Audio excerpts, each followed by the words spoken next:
My name is Ashley Stevenson, and I'm here today on behalf of the U.S. Chamber of Commerce with a very special announcement for Representative Nicole Malliotakis.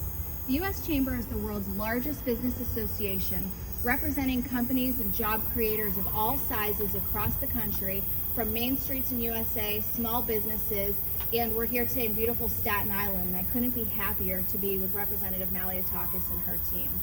We're delighted to announce our endorsement for the representative in her re-election campaign to represent New York's 11th Congressional District. In 2020, the U.S. Chamber and the business community was neutral in this race, but Representative Malliotakis has just delivered such phenomenal results for her constituents, job creators, entrepreneurs, the workforce. It was very clear that we should definitely endorse her for her re-election campaign this year, and we're really proud to do that. In her first term in Congress, she's fought to deliver infrastructure for her constituents, airports, roads, bridges, sewers, the ferries. There's going to be an increase in infrastructure because of Representative Malliotakis' tremendous work on the Transportation Committee. And that's just a snapshot of the examples of what she's doing to support job creators and the workforce here in Staten Island and, of course, in Brooklyn as well. So with that, Representative, it's really my pleasure and honor to endorse your candidacy for Congress, and we look forward to working with you as you truly are a chamber champion. Thank you. Thank you, Ashley. Thank you to the U.S. Chamber of Commerce for their support. I will say that as the daughter of small business owners, I grew up understanding the challenges that the business community faces, particularly in a city and a state like New York, where there are so many regulations and burdens and taxes, and the cost of doing business and cost of living have increased due to bad policies put in place.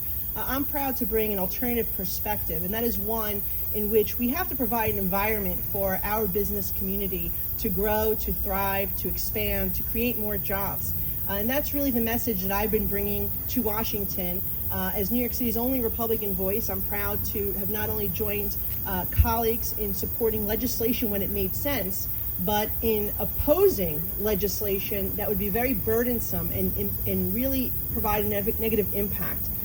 We just had a couple of bills this year that had come up, and while I was happy to support the infrastructure bill, I was vehemently opposed and helped kill the $5 trillion spending plan that was put forth by President Biden and the Democrats that would make it more difficult for our businesses at a time when they were coming out of COVID. They're facing record inflation and high energy costs due to bad decisions made by those who are in power at the moment.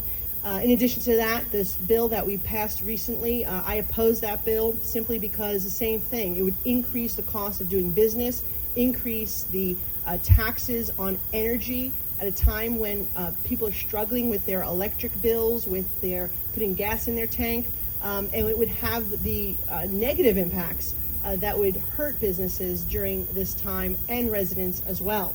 And then most importantly as well, or equally as importantly I should say, was the plan to double the IRS by 187,000 individuals. I, like so many in the Republican Party, fear that this is going to be another burden and be used, weaponized against our businesses, our middle class, and we are very concerned about the impact that that will have on shaking down businesses and the middle class. Again, thinking about the amount of what they've tried to do, doubling the IRS to fill basically 2 football stadiums at a time when we can use more law enforcement, we could use more security at our border. And I think it was a very bad decision and a very costly decision also at a time when we should be looking to cut bureaucracy, cut the costs of government, not expand it. With that said, I want to close by saying that unfortunately there are those in Congress who are very anti-business. They are doing everything they can to kill the free market, to change our country for the worse. As someone who's the daughter of somebody who fled a communist regime, and I heard about my grandfather's businesses, his gas stations were taken away by the government. We have to be very cautious about these incremental steps that we're seeing from our government. You know, it starts off with a burden, it starts off with a regulation, it starts off with a tax, and then you see government continuing to grow and the free market continuing to shrink. and they take away those jobs and those opportunities.